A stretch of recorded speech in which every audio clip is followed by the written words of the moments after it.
Elle ne t'aimait pas. Elle t'observait, étudiait chaque réaction, mémorisait chaque faiblesse et transformait ton empathie en son panneau de contrôle.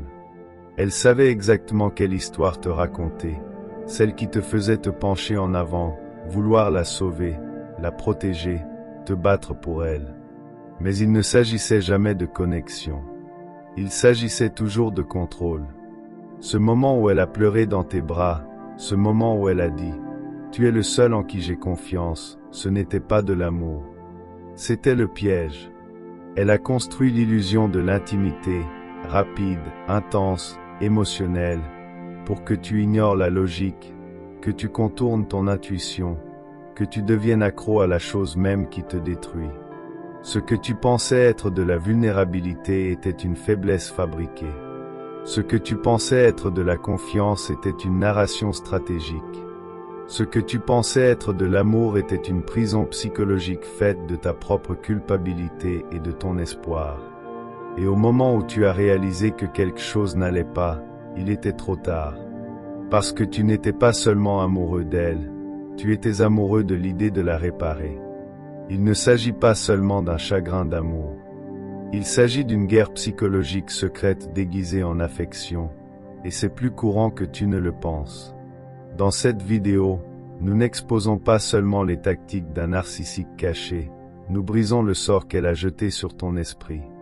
Si une partie de cela te semble inconfortablement familière, tu n'es pas seul. Ce que tu as vécu n'est pas une faiblesse. C'est une manipulation psychologique conçue pour ressembler à de l'amour. Et une fois que tu apprends à le voir, tu ne peux plus jamais l'ignorer. Alors reste avec moi, car dans les prochaines minutes, nous allons exposer chaque tactique cachée, chaque arme silencieuse et chaque raison pour laquelle la douleur que tu portes n'a jamais été de ta faute. Si tu valorises la vérité émotionnelle et que tu veux comprendre le côté sombre de la connexion humaine, abonne-toi maintenant et reconstruisons ta force ensemble. On ne t'a jamais appris à la voir venir parce que la société ne te met en garde que contre les bruyants, les arrogants, les flamboyants, les manifestement toxiques, ceux qui crient, qui exigent, qui explosent. Mais le type le plus dangereux n'élève pas la voix. Elle chuchote. Elle entre dans ta vie en ressemblant à tout ce que tu as toujours voulu, douce, attentionnée, fragile. Elle ne domine pas une pièce, elle la désarme. Elle ne te coupe pas la parole, elle écoute si profondément que tu te sens vu comme jamais auparavant. Elle ne prend pas le pouvoir par la force, elle te le fait donner volontairement. Parce que ce n'est pas le narcissique dont tu as lu des articles sur le développement personnel. C'est celle qui se cache derrière des besoins reflétés, la femme qui reflète tes désirs les plus profonds comme un rêve.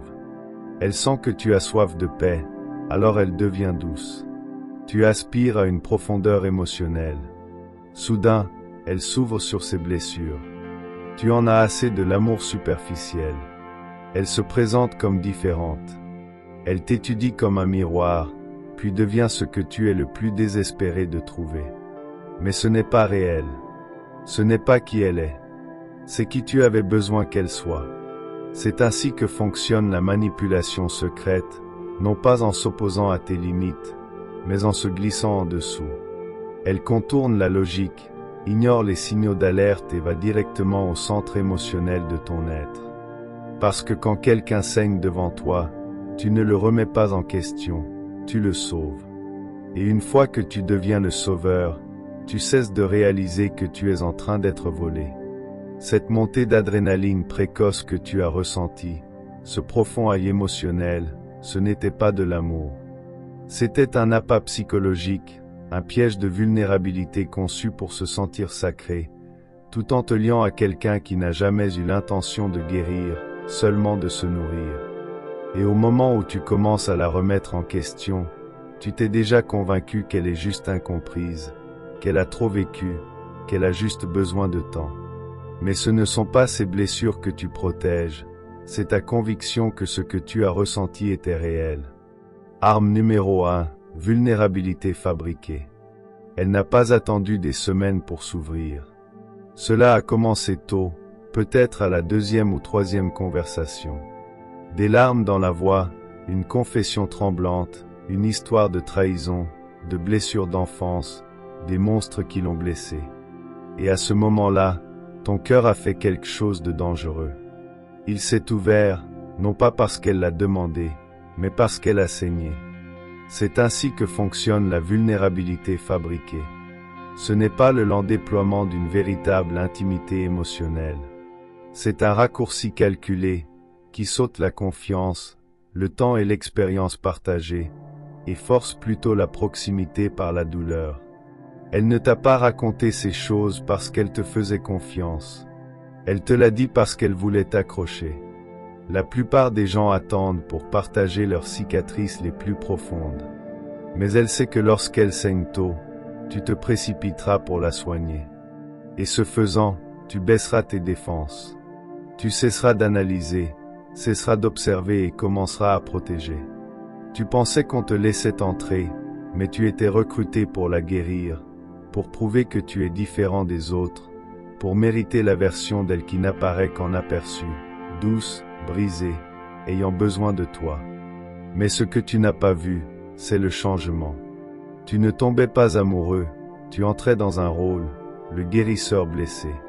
Carl Jung a écrit sur cet archétype, celui qui essaie de guérir les autres pour éviter d'affronter sa propre douleur, celui qui croit sauver quelqu'un, mais se perd en réalité lui-même. Et le narcissique caché sait parfaitement jouer ce rôle. Elle te tend ses blessures non pas pour guérir, mais pour posséder. Maintenant, quand elle se déchaîne, c'est à cause de son traumatisme. Quand elle disparaît émotionnellement, c'est son passé. Quand elle franchit les limites, c'est ton travail de comprendre. Tu ne fais pas que sortir avec elle, tu la justifies. Et voici la cruauté. Aucune des histoires n'est peut-être un mensonge. C'est ce qui la rend plus convaincante. Elles sont peut-être réelles, mais leur but n'est pas la connexion, c'est l'influence.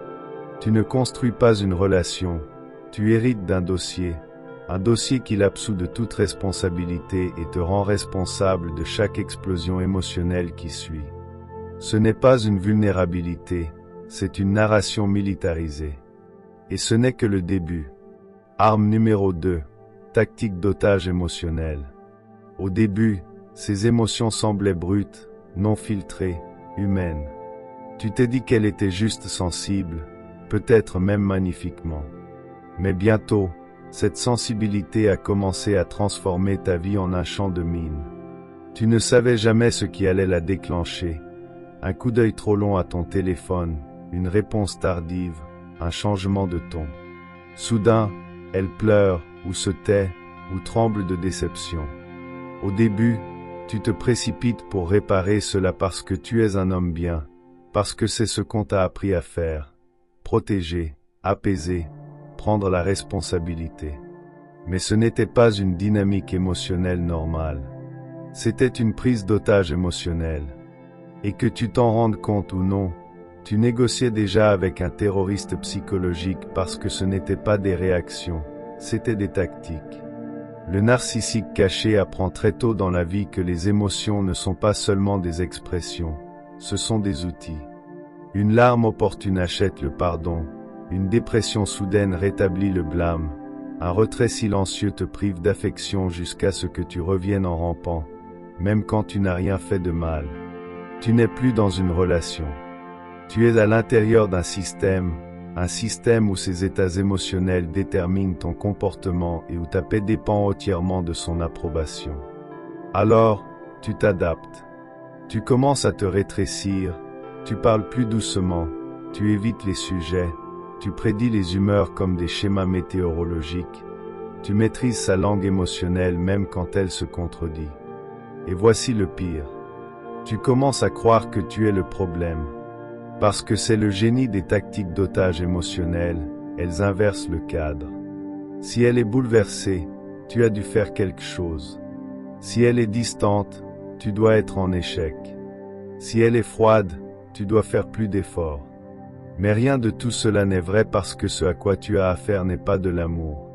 C'est un système de contrôle enveloppé dans le déguisement de l'intimité émotionnelle. Et plus tu es masculin, plus tu ressens le besoin de protéger, de réparer, de la rendre heureuse, plus le piège se referme. Elle ne te domine pas, elle te fait te dominer toi-même. Sa douleur devient ta mission, ses humeurs deviennent ta responsabilité. Son instabilité devient ton travail à temps plein, et ce n'est jamais assez parce que peu importe le nombre de feux que tu éteins, elle en allumera toujours de nouveaux, non pas parce qu'elle veut la paix, mais parce que le feu est là où elle se sent puissante. C'est ainsi que le narcissique caché brise les hommes les plus forts, non pas en les affrontant, mais en les convainquant que leur force réside dans le fait de la sauver, même si cela les détruit dans le processus. Arme numéro 3, gaslighting et réécriture de la réalité. Elle ne crie pas, elle ne débat pas, elle ne se bat même pas à armes égales parce qu'elle n'en a pas besoin. Elle réécrit la réalité, une conversation à la fois. Tu dis, mais tu as promis. Elle dit, je n'ai jamais dit ça. Tu te souviens clairement d'un moment. Elle insiste sur le fait que cela s'est passé différemment. Et plus tu es sûr, plus elle devient calme et confiante. C'est à ce moment-là que tu le sens, pas de la colère, pas de la confusion, quelque chose de pire, le doute. Le gaslighting ne vient pas avec des alarmes, il vient déguisé en raison, en tu réagis de façon excessive, en tu déformes toujours les choses, en peut-être que tu es juste trop sensible. Au début, tu te défends. Mais lentement, subtilement, tu commences à défendre sa version de toi. Tu cesses de faire confiance à ton instinct, tu remets en question tes souvenirs, tu analyses ton ton, tes motivations, ta vérité, et ce qu'elle dit commence à compter plus que ce que tu ressens. C'est ainsi que commence l'érosion de l'identité, pas en un grand moment, mais en des milliers de petites modifications, des moments où ta réalité a été réécrite pour protéger la sienne. Et finalement, tu te divises. Il y a la version de toi qui ressent et la version de toi qui joue parce que les émotions réelles sont devenues dangereuses. Alors, tu t'es adapté, tu es entré en mode de survie psychologique, en hochant la tête pour éviter les conflits, en acceptant pour éviter la folie, en souriant tout en mourant à l'intérieur. Ce n'est pas de la sensibilité, c'est une guerre psychologique stratégique. Et Carl Jung nous a mis en garde à ce sujet. Il a dit, « Ce à quoi tu résistes non seulement persiste, mais augmentera en taille. » Mais le narcissique caché ne se contente pas de résister à son propre ombre, elle la sous-traite, elle nie sa culpabilité et te la fait porter, elle réprime sa honte et t'enterre dessous, elle ne peut pas affronter son obscurité. Alors, elle la peint sur les gens qui l'aiment le plus. Tu commences à réagir comme elle, à penser comme elle, à t'excuser pour des choses que tu n'as même pas faites parce qu'elle a fait de toi le méchant dans une histoire à laquelle tu n'as jamais accepté de participer. Et c'est la dernière étape du gaslighting. Tu commences à te surveiller toi-même, tu ne marches pas seulement sur des œufs. Tu deviens celui qui les pond. Son silence devient vérité, sa perception devient loi, et ton propre esprit devient la prison qu'elle n'a jamais eu à construire parce que tu l'as construite pour elle, brique par brique, mensonge par mensonge. Arme numéro 4, dépendance à la performance. Au début, ses éloges ressemblaient à de la magie, un doux sourire après un compliment. La façon dont ses yeux s'illuminaient quand tu disais la bonne chose, la chaleur soudaine après des heures de froideur émotionnelle, tu as commencé à le désirer, tu as commencé à en avoir besoin. Mais voici le piège, elle ne te donnait pas de l'amour, elle te donnait la permission de te sentir digne. Et juste comme ça, tu étais sur scène en auditionnant chaque jour pour le rôle d'assez bien. C'est la dépendance à la performance, la boucle psychologique où l'amour devient une récompense, pas un droit, où l'affection est donnée sporadiquement, stratégiquement, juste assez pour te faire continuer à courir après. Tu deviens accro aux moments de joie parce que les moments de tristesse ressemblent à une punition, et tu feras n'importe quoi, diras n'importe quoi, seras n'importe quoi pour revenir à ce moment où tu as enfin été vu, enfin valorisé. Mais voici la vérité, tu n'étais jamais vu, tu étais évalué. Ces normes changent constamment. Ce qui la faisait sourire hier suscite le silence aujourd'hui, ce qui ressemblait à un progrès devient un échec. Elle continue à déplacer la cible parce que si jamais tu l'atteins, le jeu se termine, et elle ne veut pas d'amour. Elle veut le contrôle. Un contrôle déguisé en admiration, un contrôle déguisé en croissance, un contrôle déguisé en ton désir d'être meilleur pour elle. Tu commences à penser, si j'écoutais plus, si j'améliorais ça, si j'arrêtais de la contrarier, alors peut-être qu'elle m'aimerait comme au début. Mais voici l'astuce psychologique, elle ne l'a jamais fait. L'approbation était un appât. Et maintenant, tu es pris au piège dans une boucle d'autoréparation, non pas pour la blesser, mais pour la reconquérir, la version d'elle qui n'existe que dans ta mémoire et qui n'apparaît que quand elle veut quelque chose. Elle n'offre pas d'amour, elle offre des aperçus d'amour juste assez pour rétablir ton espoir, juste assez pour te faire continuer à investir. Et avec le temps, tu ne réalises même plus ce qui s'est passé. Tu n'es plus un partenaire, tu es un artiste dans une audition invisible, essayant de gagner ce qui aurait dû être donné gratuitement. Tu t'habilles différemment, tu parles différemment, tu penses même différemment, tout cela pour répondre à des normes qui changent comme des ombres. Et voici la blessure psychologique qui coupe le plus profond. Tu commences à croire que c'est ce que l'amour est censé être, dur, imprévisible, mérité, mais ce n'est pas le cas.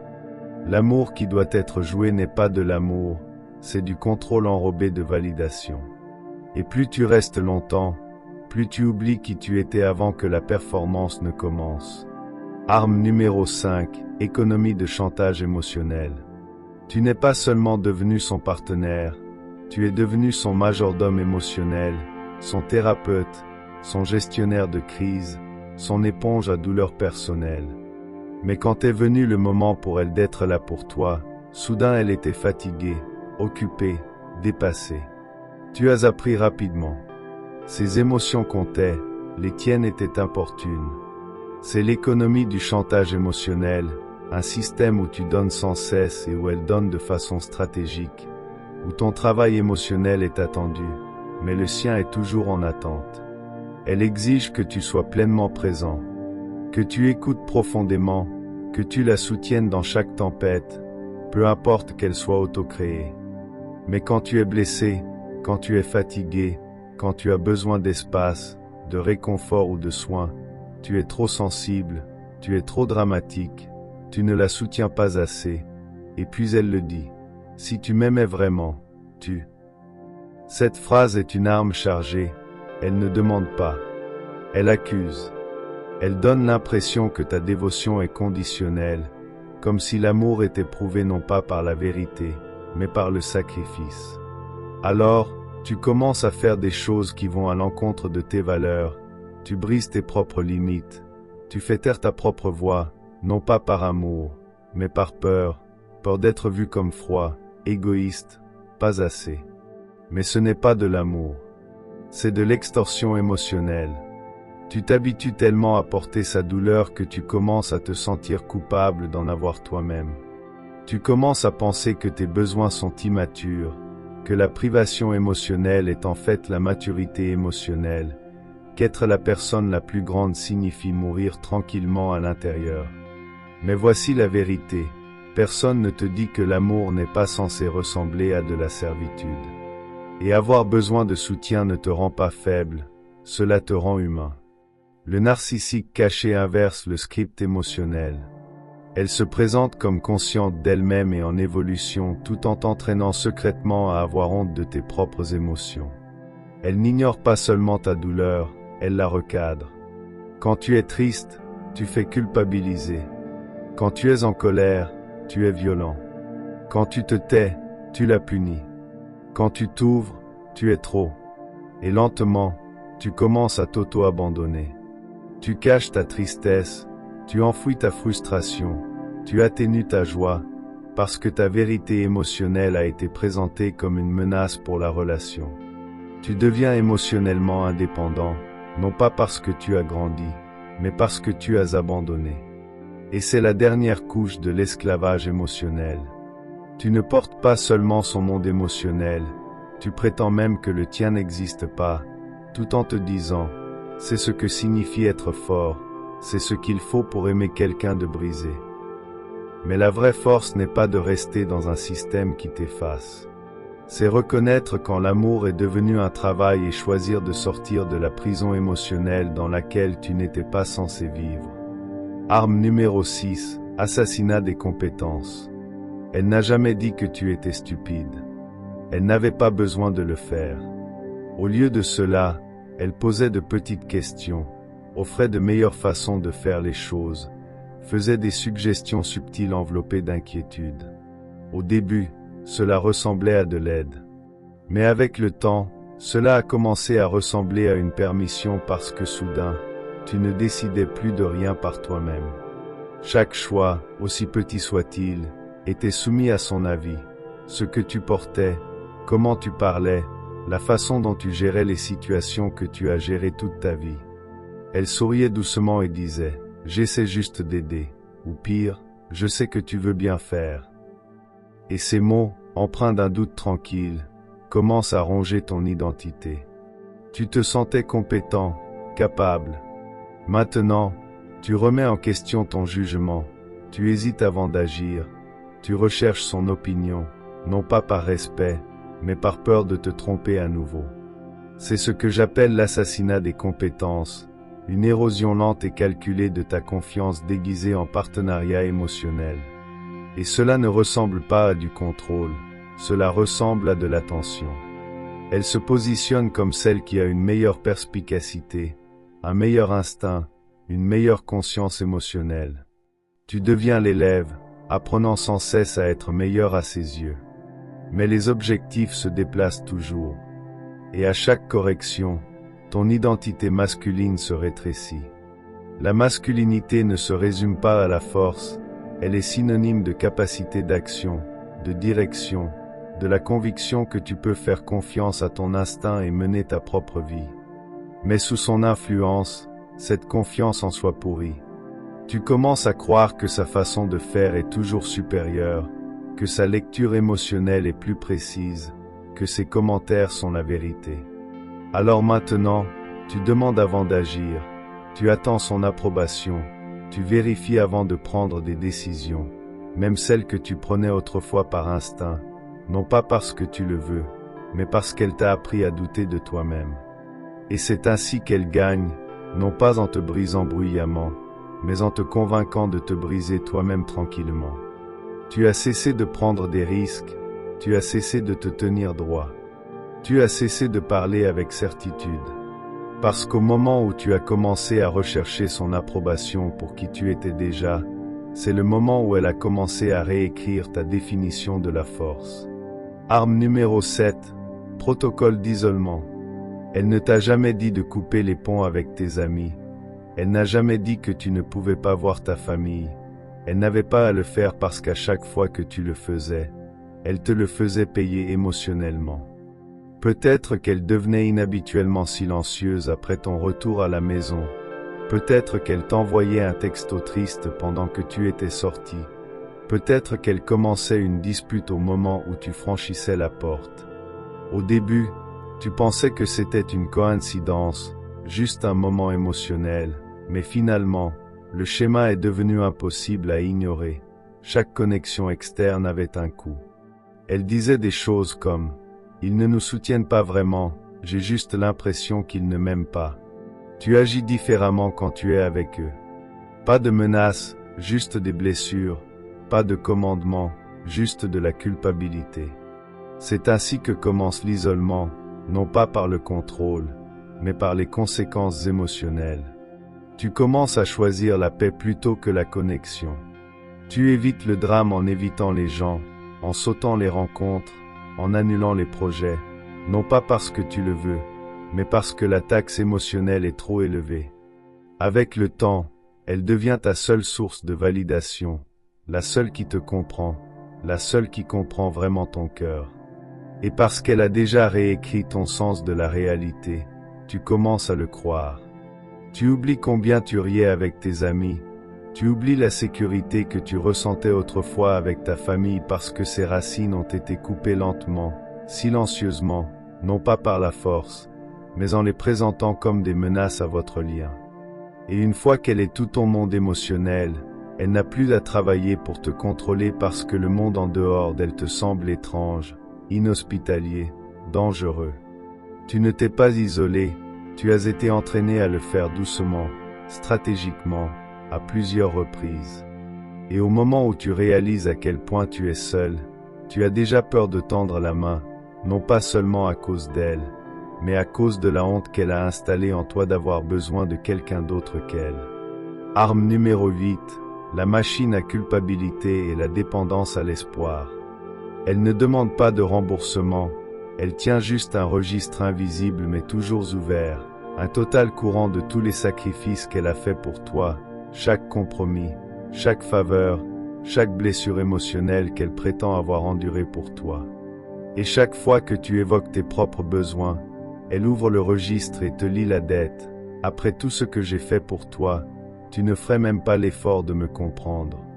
Je t'ai tout donné et tu n'es toujours pas heureux.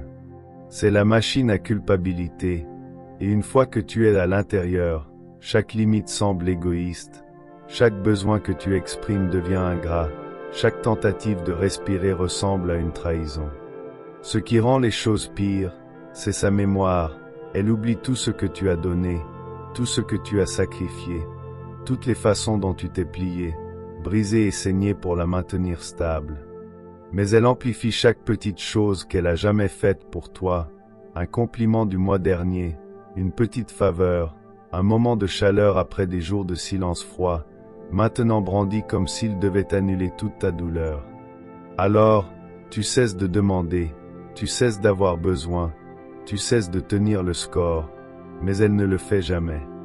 Et c'est là que le vrai piège commence, tu restes pour les moments de joie. Les moments où elle s'adoucit, sourit, te serre dans ses bras, quand elle semble à nouveau humaine. Ces moments ressemblent au paradis parce qu'ils n'arrivent qu'après que tu as traversé l'enfer. C'est la dépendance à l'espoir, la boucle psychologique où ton cerveau s'accroche à de rares récompenses et te convainc qu'il y a la preuve que l'amour est encore possible, mais ce ne sont pas des preuves. Ce sont des miettes, et elle le sait. Parce que si elle te donnait cette affection de façon constante, tu cesserais de jouer, tu cesserais de courir après, tu réaliserais que tu mourrais de faim tout le temps. Alors, elle la rationne, non pas par méchanceté, mais parce que la pénurie facilite le contrôle. Et c'est la partie la plus tordue de tout cela. Ce qui te retient ici, ce n'est pas la douleur. C'est la conviction que peut-être demain elle sera la femme que tu as vue au début. Mais elle ne l'a jamais été, et elle ne le sera jamais. Parce que l'espoir n'est pas l'amour, c'est la laisse qu'on t'a appris à porter. À un moment donné, tu cesses d'exister en tant que personne et tu commences à fonctionner comme un appareil émotionnel, toujours allumé, toujours disponible, mais plus vu, plus nécessaire, juste là pour répondre, pour absorber, pour performer. Tes besoins commencent à ressembler à des menaces pour la relation. Chaque fois que tu exprimes de la douleur, elle s'éloigne. Chaque fois que tu demandes du soutien, l'air se resserre. Alors, tu t'adaptes, tu te tais, tu commences à qualifier tes limites d'égoïstes, tu commences à croire que tes sentiments sont des problèmes à résoudre, pas des vérités à honorer. Et c'est à ce moment-là que le vrai effondrement commence. Pas fort, pas dramatique, mais calme, subtil, comme une âme qui se replie sur elle-même. Tu ressens de la culpabilité d'aspirer à l'amour, de la confusion quant à tes propres réactions, de la haine de soi pour ne pas être assez fort pour la rendre heureuse. Mais rien de tout cela n'est tien. Cela a été installé ligne par ligne, moment par moment jusqu'à ce que ta boussole interne ne pointe plus vers toi. Carl Jung appelait cela l'individuation, le processus de toute une vie pour devenir entier, devenir soi-même. Mais ce qui se passe ici est son contraire, un renversement. Tu ne deviens pas plus toi, tu deviens plus ce qu'elle a besoin que tu sois, et ce dont elle a besoin n'est pas un partenaire. C'est un outil, une fonction, un miroir qui la reflète et rien d'autre. Et au moment où tu réalises que tu as disparu, tu n'es même plus sûr de ce à quoi tu ressemblais avant de commencer à t'estomper. Tu ne peux pas la réparer parce qu'elle n'a jamais cherché à être guérie, seulement à être maintenue sous contrôle. Sa psyché n'est pas brisée, elle est construite de cette façon, conçue pour se nourrir de la connexion, pas pour la nourrir, pour extraire l'émotion, pas pour la partager. Et plus tu essaies de l'aider, plus tu disparais profondément. C'est la vérité la plus difficile, l'amour ne la sauvera pas, et le sacrifice ne fera que te détruire. Parce que ta liberté ne commence pas quand elle change, elle commence quand tu cesses de participer, tu cesses de jouer le héros, tu cesses de courir après le plaisir, tu cesses d'accepter les miettes émotionnelles et de les appeler une connexion. C'est ce qu'on appelle la souveraineté émotionnelle, le pouvoir de ressentir, de penser, de choisir et de guérir sans attendre sa permission. Cela signifie que ta douleur est valide, que tes besoins ne sont pas excessifs et que tes limites ne sont pas des défauts. Elles sont la forme de ton âme qui essaie de se relever, et tu dois la laisser faire. Parce que le but n'est pas de devenir son sauveur, mais de récupérer le guerrier en toi qu'elle a travaillé si dur à faire taire. Pas l'homme qui l'a réparé, mais l'homme qui s'est souvenu de lui-même, qui est sorti du brouillard, qui a regardé l'épave et a quand même choisi de reconstruire. Parce que ton pouvoir n'était pas de la réparer, il était de te choisir enfin. La partie la plus dangereuse de tout cela est que cela ressemblait à de l'amour. Cela semblait intime, cela semblait profond, cela semblait réel, mais ce n'était pas de l'amour. C'était une guerre psychologique déguisée en affection, une illusion soigneusement conçue pour confondre, affaiblir et lier. Et maintenant, tu le vois, c'est ta force. Parce que la vraie force ne vient pas du fait de s'accrocher, elle vient du fait d'avoir le courage de regarder clairement ce qui te brise et de le nommer pour ce qu'il est vraiment. Carl Jung a dit un jour, l'ombre que tu refuses d'affronter se lèvera et te détruira. Mais dans ce cas, ce n'était pas ton ombre, c'était la sienne, et elle l'a projetée sur toi pour que tu portes le poids qu'elle refusait d'affronter. Maintenant, il est temps de la poser, de récupérer ton centre, de guérir sans honte et de renaître non pas comme un homme brisé par l'amour, mais comme un homme né de nouveau grâce à la clarté. Si cela a parlé à quelque chose en toi, abonne-toi, pas seulement pour le contenu, mais pour la vérité, parce que ta guérison a commencé au moment où tu as vu clairement. Maintenant, continue.